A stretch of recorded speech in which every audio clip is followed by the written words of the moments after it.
2022, année de la promotion de la bonne gouvernance et de la lutte contre la corruption. C'est l'une des priorités que s'est fixé le chef de l'État pour cette année.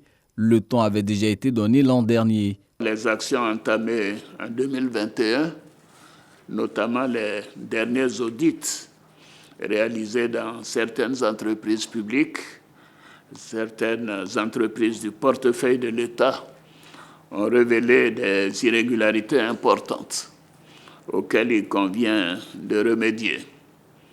On peut citer notamment les irrégularités liées aux passations de marché, le coût élevé et l'inopportunité du recours à certains emprunts, les comptes bancaires ne figurant pas dans la comptabilité des entreprises, les insuffisances au niveau du contrôle interne, les dépenses injustifiées, le montant élevé de dons, commissions et honoraires, et plus généralement la non-maîtrise des charges dans un certain nombre d'entreprises. Pour ne plus que de telles irrégularités se répètent, le président Alassane Ouattara donne ses orientations.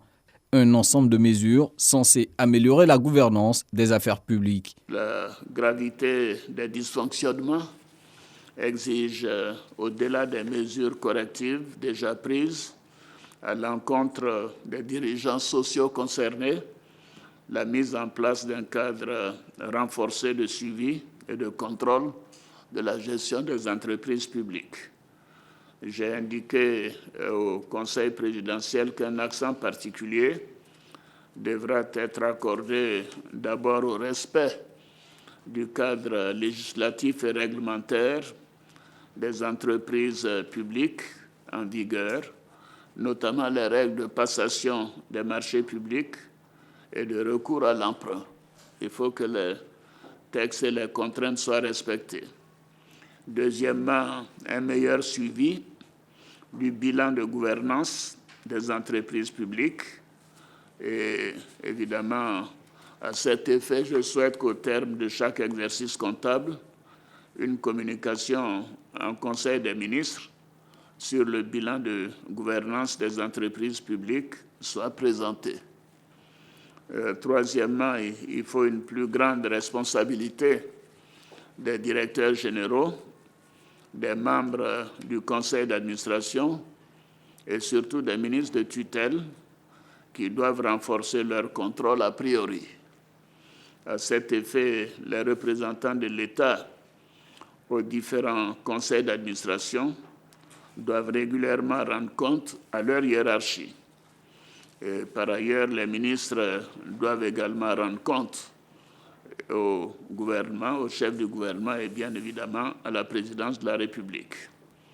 Nous devons également veiller aux sanctions qui résulteront en cas d'irrégularité dans la gestion des entreprises publiques, tant pour les directeurs généraux, les membres du conseil d'administration, que pour les ministres de tutelle.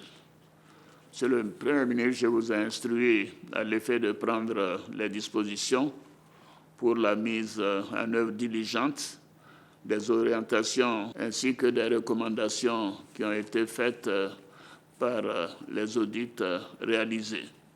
Pour terminer, le chef de l'État a réitéré son appel à l'intégrité et à la probité auprès des membres du gouvernement. Je voudrais demander à chacune et à chacun de vous de promouvoir bien évidemment à nouveau la culture de la bonne gouvernance et la transparence dans la gestion des affaires publiques pour le bien-être de nos compatriotes. Il s'agit de quelques entreprises publiques. Et moi, je me félicite du bilan que nous avons obtenu parce que nous savons tous dans notre pays comment la corruption a gangréné le tissu social. C'est pour cela que j'ai insisté depuis quelques années sur la nécessité donc de promouvoir ce concept d'ivoirien nouveau, intègre, sérieux, travailleur.